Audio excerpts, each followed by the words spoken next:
Շիրակի մարզի Աղին բնակավայրի մոտ Արմավիր Գյումրի ավտոճանապարհի 47-րդ կիլոմետր հատվածում տեղի ունեցած BMW-ի եւ Opel-ի բախման հետևանքով BMW-ի ուղևոր Շիրակի մարզի բնակիչ 64-ամյա Լիահն, Opel-ի վարորդ Էլամիր Խն, վերջինիս ուղևորներ Շիրակի մարզի բնակիչներ 56-ամյա Լեյլի Խն, 20-ամյա Արման Տն, 5-ամյա Ռուզաննա Խն եւ 1-ամյա Միհրան Խն մահացել են, իսկ BMW-ի վարորդ Կարլեն Ան, Opel-ի ուղևորներ Շիրակի մարզի բնակիչներ 27-ամյա Մարիամ Թն, 8-ամյա Լեյլի Խն, 3-ամյա Տիգրան Խն եւ 1-ամյա Դավիթ Խն տեղափոխվել են Գյումրու բժշկական կենտրոն, որտեղից մի քանիսին սանավիացիայով տեղափոխել են Երևանի մասնագիտացված հիվանդանոցներ։ 1 եւ 3 տարեկան տղաների վիճակը ծայրահեղ ծանր է, միացված են արհեստական շնչառական ապարատին։ 8-ամյա աղջկա առողջական վիճակը եւս ծանր է։ 28-ամյա կնոջ վիճակը ծայրահեղ ծանր, բոլոր տուժածները վերակենդանացման բաժանմունքում են։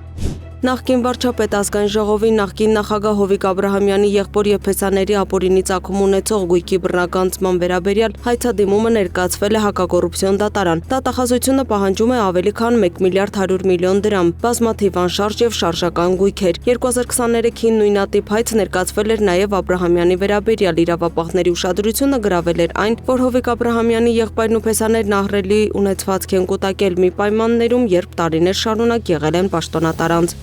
Բժշկական կենտրոնից ներքին գործերի նախարարության 112 օպերատիվ կառավարման կենտրոն հաղորդում է ստացվել, որ շտապօգնության խումբը ձախ սրունքի առաջնային մակերեսի հրազենային վիրավորում ախտորոշմամբ բուժօգնությանն է տեղափոխել մի անձի նախնական տվյալներով Հայաստանի Հանրապետության էկոնոմիկայի նախարարության մասնավոր պահնորդական ընկերության աշխատակիցը հերթափոխի ընդունման հանձնման ժամանակ իրեն ամրացված զենքից պատահական կրակոց է արձակել, տեղափոխվածի առողջական վիճակը գնահատվում է բավարար։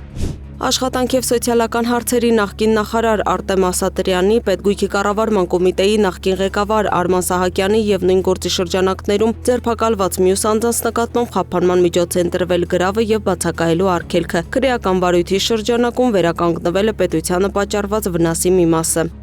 Կադաստրի պետական կոմիտեի նախկին նախագահ Մանուկ Վարդանյանը մեղադրվում է պետական սեփականություն հանդիսացող պատմության եւ մշակույթի հուշարձաններն անհատույց սեփականության իրավունքով հայաստանյաց առաքելական եկեղեցուն հանձնելու համար։ Գործն ուղարկվել է հակակոռուպցիոն դատարան։